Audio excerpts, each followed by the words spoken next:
Okay, traders, so we are back with another Q&A.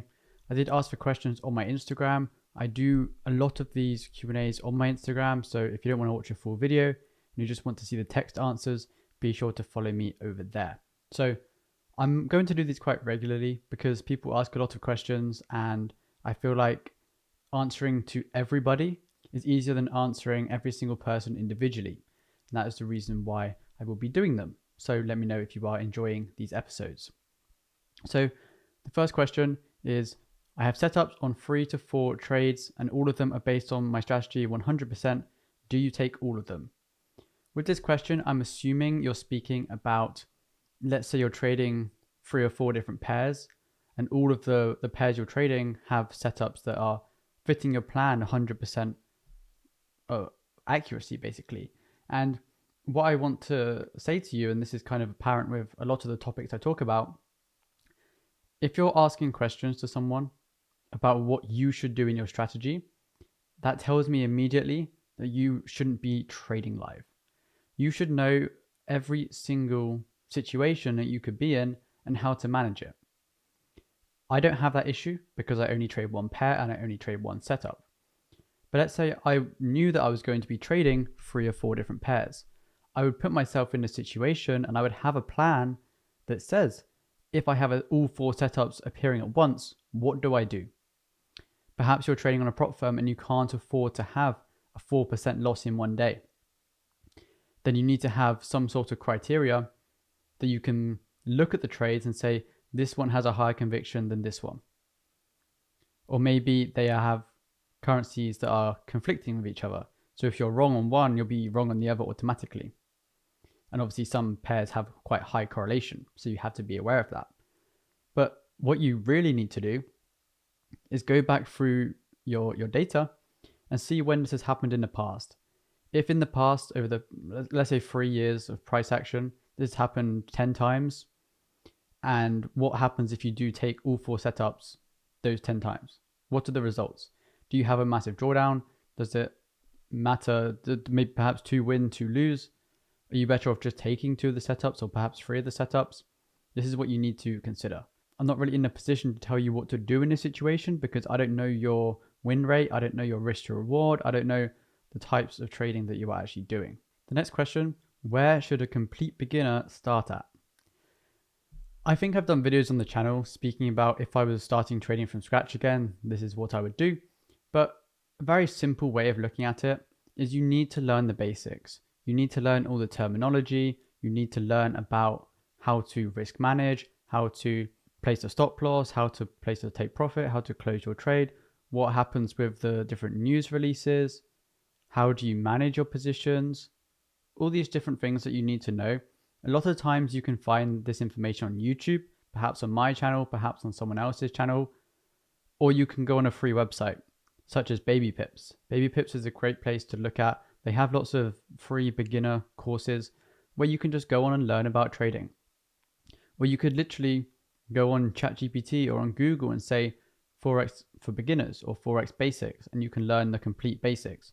But if you are looking to learn actually how to trade, the confluences, the risk management, the scaling, how to pass prop firm challenges, how to scale and everything, then in my opinion, you should buy a course. It's an investment that will pay off massively in the future.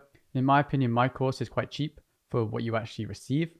And I teach you basically everything about what you need to know in trading.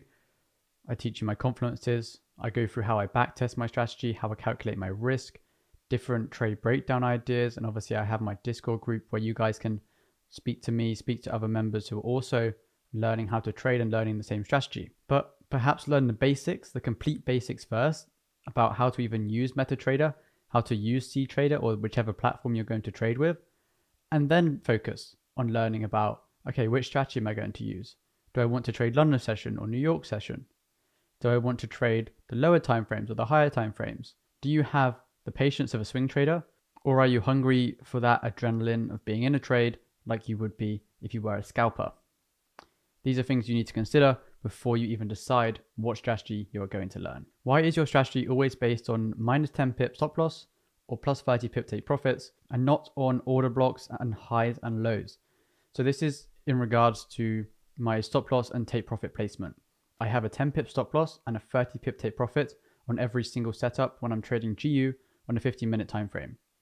The reason I actually stuck with the 10 and 30 rule for my trading is because looking back from all my data, it is the most profitable by quite a big margin.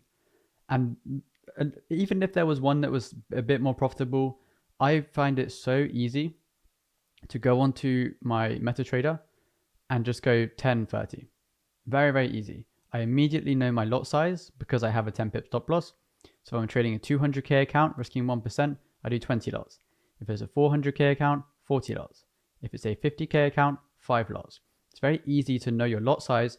So I'm cutting out the need to calculate my risk on every single setup, which makes it so much easier when I am trading, especially funded accounts that start with that base level of 100k, 200k, 400k. And it does obviously make it a lot easier. But in the past, I have had profitable strategies that do place the stop loss or the take profit based on lows or highs. And this, again, can be profitable. But I want to make my trading as simple as possible, which I talk about a lot on the channel. Simplicity is key for me in trading, and for my trading in particular. I want to know when I'm trading and exactly what I'm looking for. It needs to be super, super simple. I want to have tick, tick, tick, enter the trade. If there's not all those things ticked, do not enter the trade. So having 10 and 30 kind of makes it easier for me to go, okay, all I need to look for is the basic confluences and then my entry signal. Once I get the entry signal, boom, the template's on 1 to 3, risk reward, and I'm in the trade.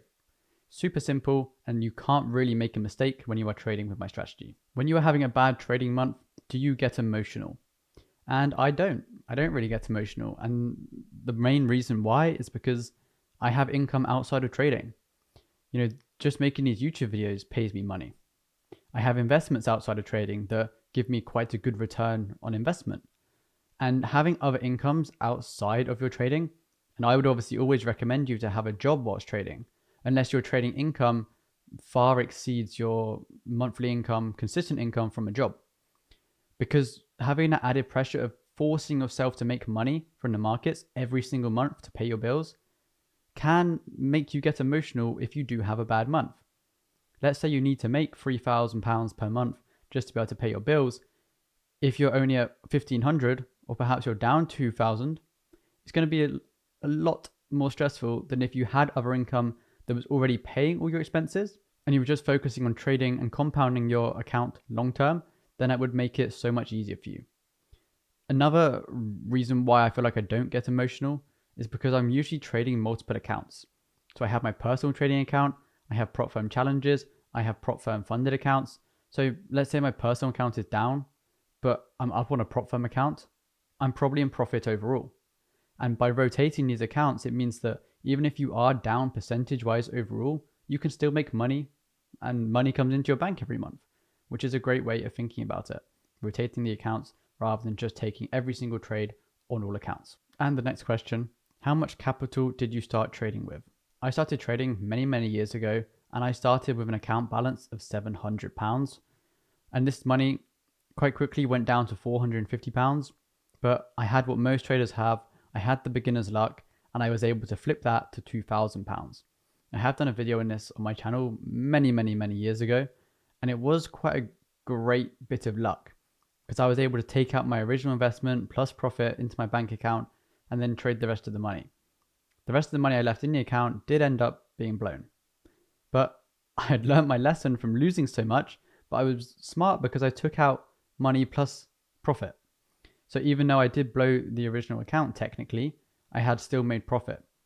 And then that was kind of fuel for me to be like, oh, maybe I shouldn't be trying to flip these accounts every single time. But I think starting with between £500 and £1,000 in your account is a great way to start if you can afford to do so. And the reason why I think that is because let's say you're starting with £10,000 in an account, you're immediately having the psychological challenges of trading with a sizable amount of money.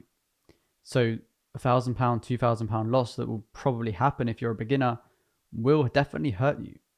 But it won't hurt you if you only lose £20, £30 on a trade. It's just not the same feeling. So if you are looking to get into trading, I would say start with an amount that you can effectively risk manage.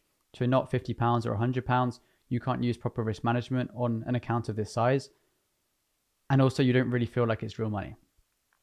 But let's say you were trading with £500 or £700, £750, you still feel the effects of having real money, because if you lose that, £750 is a decent size of money, and you don't really want to lose that. You're not just going to set that on fire, are you?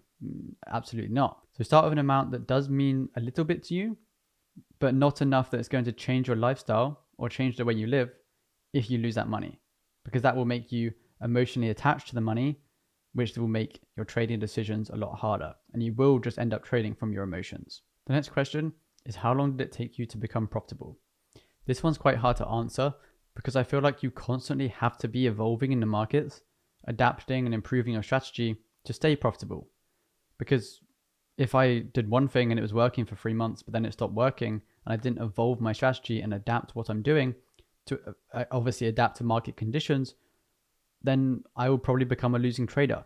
We've obviously had some quite interesting situations in the markets over the past few years. We've had elections, we've had wars, we've had lockdowns, and it has been quite volatile in certain situations.